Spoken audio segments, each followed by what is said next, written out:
రెండవ రాజుల గ్రంథంలో నుండి 10వ అధ్యాయము చదువుకుంటున్నాం. షోమ్రోనులో ఆహాబునకు 70 మంది కుమారులుండిరి.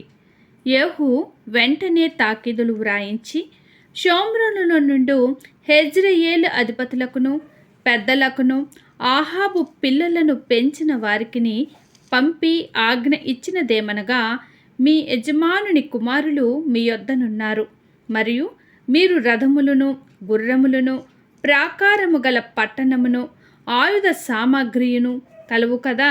కాబట్టి ఈ తాకీదు మీకు ముట్టిన వెంటనే మీ యజమానుని కుమారులలో ఉత్తముడును తగిన వాడునునైనా ఒకని కోరుకొని తన తండ్రి సింహాసనము మీద అతనిని ఆసీనునిగా చేసి మీ యజమానుని కుటుంబీకుల పక్షమున యుద్ధమాడుడే.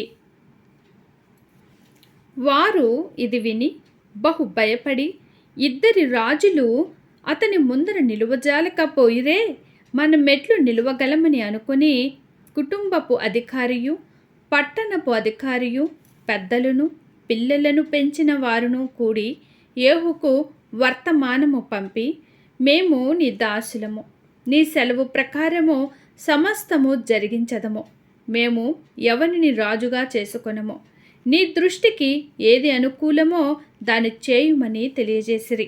అప్పుడతడు రెండవ తాకీదు వ్రాయించి, మీరు నా పక్షమున నుండి నా మాట వినుటకు ఒప్పుకొనిన ఎడల మీ యజమానుని కుమారుల తలలను తీసుకొని రేపు ఈ వేళకు హెజ్రెయేలునకు నా యొద్దకు రెండని ఆజ్ఞ ఇచ్చెను. 70 మంది రాజకుమారులను వారిని పెంచిన పట్టణపు పెద్దల యొద్ద ఉండిరి. కావున ఆ తాకీదు తమకు ముట్టినప్పుడు వారు 70 మంది రాజకుమారులను పట్టుకొని చంపి వారి తలలను గంపలలో పెట్టి హెజ్రెయేలులోనున్న అతని యొద్దకు పంపిరి. దూత అతని యొద్దకు వచ్చి రాజకుమారుల తలలు వచ్చినవని చెప్పగా, అతడు ఉదయము వరకు ద్వారము బయటి స్థలమందు వాటిని 2 కుప్పలుగా వేయించుడనెను. ఉదయమైనప్పుడు అతడు బయటికి వచ్చి నిలిచి జనులందరినీ చూచి, మీరు నిర్దోషులు, నేను నా యజమానుని మీద కుట్ర చేసి అతని చంపితిని.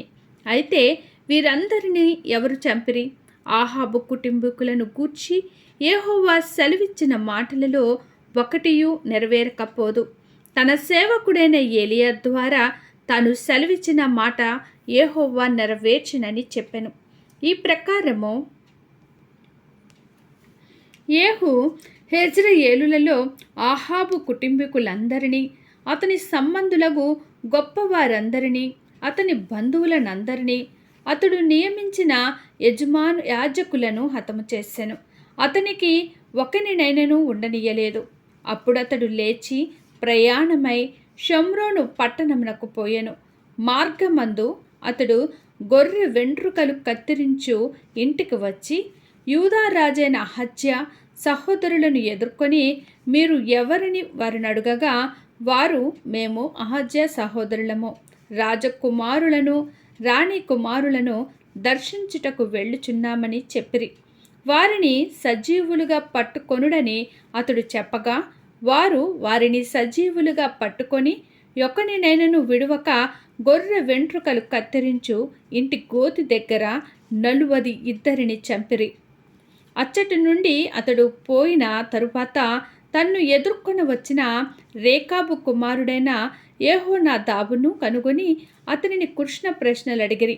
నీ ఎడల నాకున్నట్టుగా నా ఎడల నీకున్నదా అని అతనిని అడుగగా, యెహోనాదాబు ఉన్నదనెను. అలాగైతే నా చేతిలో చెయ్యి వేయమని చెప్పగా, అతడు ఇతని చేతిలో చెయ్యి వేసెను. గనుక యెహూ తన రథము మీద అతనిని ఎక్కించుకొని, యెహోవాను గూర్చి నాకు కలిగిన ఆసక్తిని చూచుటకై నాతో కూడా రమ్మనగా, యెహూ రథము మీద వారతన్ని కూర్చుండబెట్టిరి. అతడు షోమ్రోనునకు వచ్చి షోమ్రోనులో ఆహాబునకు శేషించియున్న వారినందరినీ చంపి ఏలియాకు యెహోవా సెలవిచ్చిన మాట నెరవేర్చి ఆహాబును నిర్మూలము చేయు వరకు హతము చేయుట మానుకుండెను. తరువాత యెహూ జనులందరినీ సమకూర్చి వారికీలాగు ఆజ్ఞ ఇచ్చెను. ఆహాబు బయలుదేవతకు కొద్దిగానే పూజ చేసెను. యెహోవాను నేను అధికముగా పూజ చేయబోచున్నాను. కావున ఒక్కడైనను తప్పకుండా బయలు ప్రవక్తలనందరినీ, వాని భక్తులనందరినీ, వారి యజమానుల యాజకులందరినీ నా యొద్దకు పిలువనంపించుడి. నేను బయలునకు గొప్ప బలి అర్పింపబోచున్నాను గనుక రానివాడెవడో వాని బ్రతుక నీయనని చెప్పెను. అయితే బయలునకు మ్రొక్కు వారిని నాశనము చేయుటకై అతడు ఈ ప్రకారము కపటోపాయము చేసెను. మరియు యెహూ బయలునకు పండుగ నియమింపబడినదని చాటించుడని ఆజ్ఞయ్యగా వారలాగు చాటించిరి. యెహూ ఇజ్రాయేలు దేశమంతటిలోనికి వర్తమానము పంపించగా బయలునకు మ్రొక్కువారందరూ వచ్చిరి. రానివాడు ఒకడునూ లేడు. వారు వచ్చి బయట గుడిలో ప్రవేశింపగా ఎచ్చటకు చోటు లేకుండా బయలు గుడి ఈ తట్టు నుండి ఆ తట్టు వరకు నిండిపోయెను. అప్పుడతడు వస్త్రశాల మీద ఉన్న అధికారిని పిలిచి బయలునకు మ్రొక్కువారికందరికీ వస్త్రములు బయటకు తెప్పించుమని చెప్పగా వాడు తెప్పించెను. యెహూయును రేకాబు కుమారుడైన యెహోనాదాబును బయలు గుడిలో ప్రవేశింపగా యెహోవా భక్తులలో ఒకనినైనను ఇచ్చట మీ యొద్ద నుండనీయక బయలునకు మ్రొక్కువారు మాత్రమే ఉండునట్లు జాగ్రత్త చేయుడని బయలునకు మ్రొక్కువారితో ఆజ్ఞ ఇచ్చెను. బయలును దహన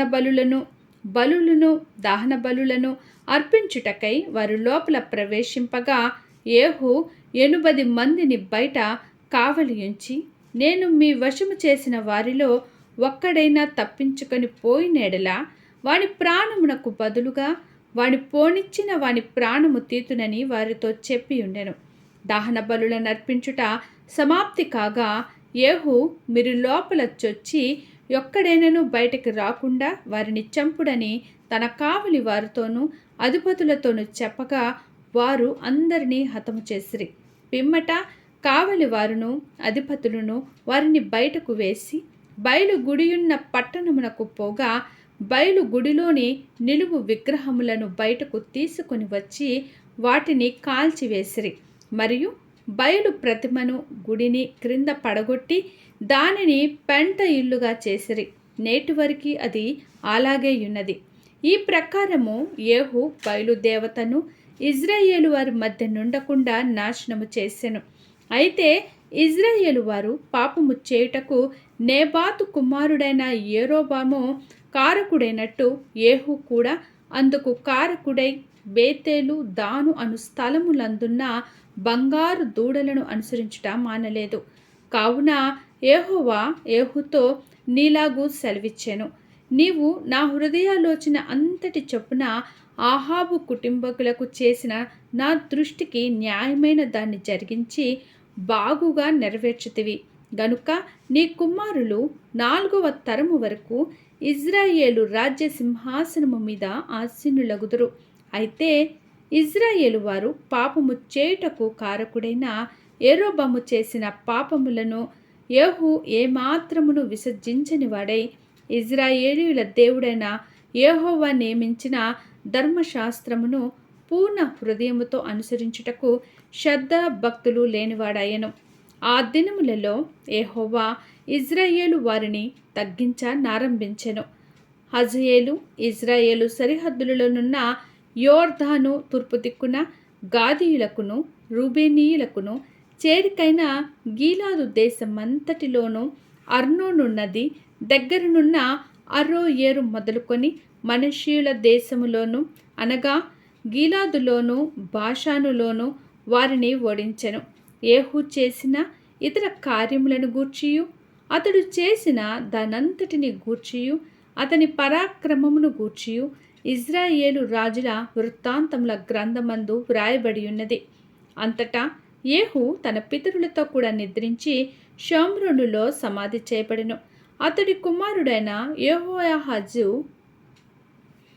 అతనికి మారుగా రాజాయెను. షోమ్రోనులో యెహూ ఇజ్రాయేలును ఏలిన కాలము 28 ఏండ్లు. దేవుడు ఈ 10వ అధ్యాయమును దీవించునుగాక. ఆమెన్. 2వ రాజుల గ్రంథంలో నుండి 11వ అధ్యాయము చదువుకుంటున్నాం. అహజ్యా తల్లి అయిన అతల్య తన కుమారుడు మృతు బొందనని తెలుసుకొని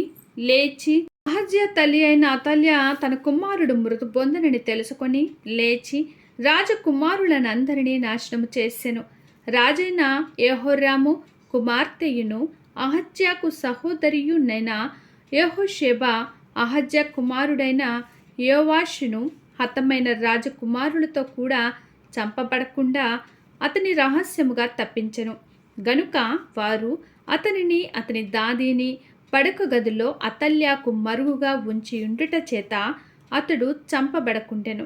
అతల్య దేశంను ఏలుచుండగా ఇతడు 6 సంవత్సరములు యెహోవా మందిరమందు దాదీతో కూడా దాచబడి ఉండెను. 7వ సంవత్సరమందు యెహోయాదా కావలి కాయు వారి మీదను రాజదేహ సంరక్షకుల మీదను ఏర్పడియున్న శతాధిపతులను పిలువనంపించి యెహోవా మందిరములోనికి వారిని తీసుకొని పోయి యెహోవా మందిరమందు వారి చేత ప్రమాణము చేయించి వారితో నిబంధన చేసి వారికి ఆ రాజకుమారుని కనపరిచి ఇలాగూ ఆజ్ఞాపించెను. మీరు చేయవలసినదేమనగా విశ్రాంతి దినమున లోపల ప్రవేశించు మీరు 3 భాగములై 1 భాగము రాజమందిరమునకు కావలి కాయువారై ఉండవలెను. 1 భాగము నూరు గుమ్మము దగ్గర కాపు కాయవలెను. 1 భాగము కాపు కాయువారి వెనుకటి గుమ్మమునొద్ద ఉండవలెను. ఈ ప్రకారము మందిరమును భద్రపరచుటకై మీరు దానిని కాచుకొని ఉండవలెను.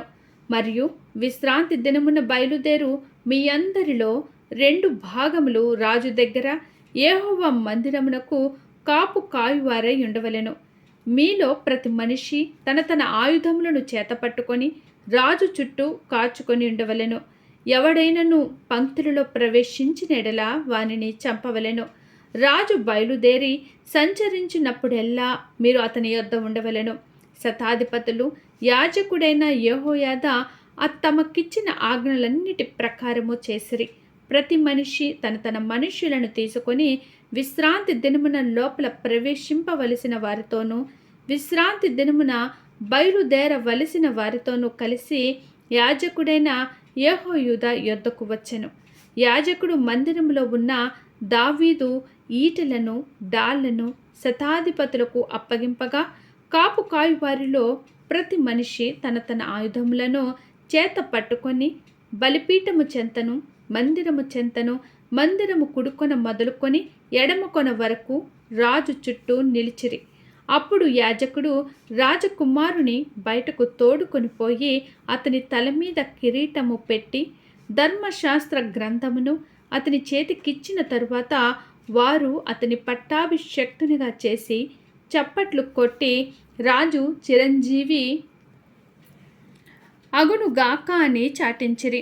అతల్య కాయువారును జనులను కేకలు వేయగా విని యెహోవా మందిరమందున్న జనుల దగ్గరకు వచ్చి రాజు ఎప్పటి మర్యాద చొప్పున 1 స్తంభము దగ్గర నిలుచుటయు అధిపతులను బాకా ఊదువారును రాజునొద్ద నిలువబడుటయు దేశపు వారందరూ సంతోషించుచు శృంగధ్వని చేయుటయు చూచి తన వస్త్రములను చింపుకొని ద్రోహము ద్రోహము అని కేకవేయగా యాజకుడైన యెహోయాదా సైన్యములోని శతాధిపతులకు యెహోవా మందిరమందు ఆమెను చంపకూడదు, పంక్తుల బయటికి ఆమెను వెళ్ళగొట్టుడి, ఆమె పక్షపు వారిని ఖడ్గము చేత చంపుడని ఆజ్ఞ ఇచ్చెను. గనుక రాజమందిరములోనికి గుర్రములు వచ్చు మార్గమున ఆమెకు దారి ఇచ్చిరి. ఆమె వెళ్ళిపోగా వారు ఆమెను అక్కడ పట్టుకొని చంపిరి. అప్పుడు యెహోయాదా జనులు యెహోవా వారిని ఆయన పేరిట రాజుతోనూ జనులతోనూ నిబంధన చేయించెను.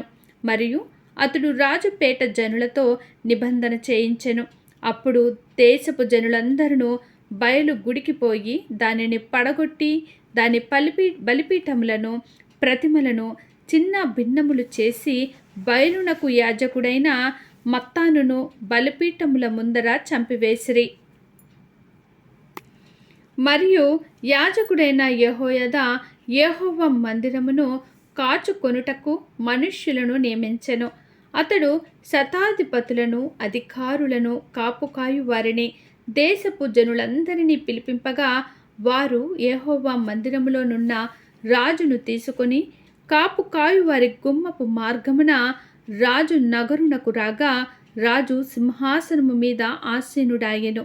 మరియు వారు రాజనగరు దగ్గర అతల్యాను ఖడ్గము చేత చంపిన తరువాత దేశపు జనులందరూ సంతోషించిరి. పట్టణమును నిర్మలముగా ఉండెను. యోవాషు ఏలనారంభించినప్పుడు అతడు 7 ఏండ్లవాడు. దేవుడు 2వ రాజుల గ్రంథంలో నుండి ఈ 11వ అధ్యాయం చదువుకోవటానికి ఎంతో కృప చూపించున్నారు. ఈ అధ్యాయంను దేవుడు దీవించునుగాక. ఆమేన్. ఈరోజు మనము 2వ రాజుల గ్రంథంలో నుండి 10 మరియు 11వ అధ్యాయము చదువుకున్నాము. ప్లీజ్ లైక్ చేయండి, షేర్ చేయండి, సబ్స్క్రైబ్ చేయండి. దేవుడు మనందరికీ తోడేండునుగాక. ఆమేన్.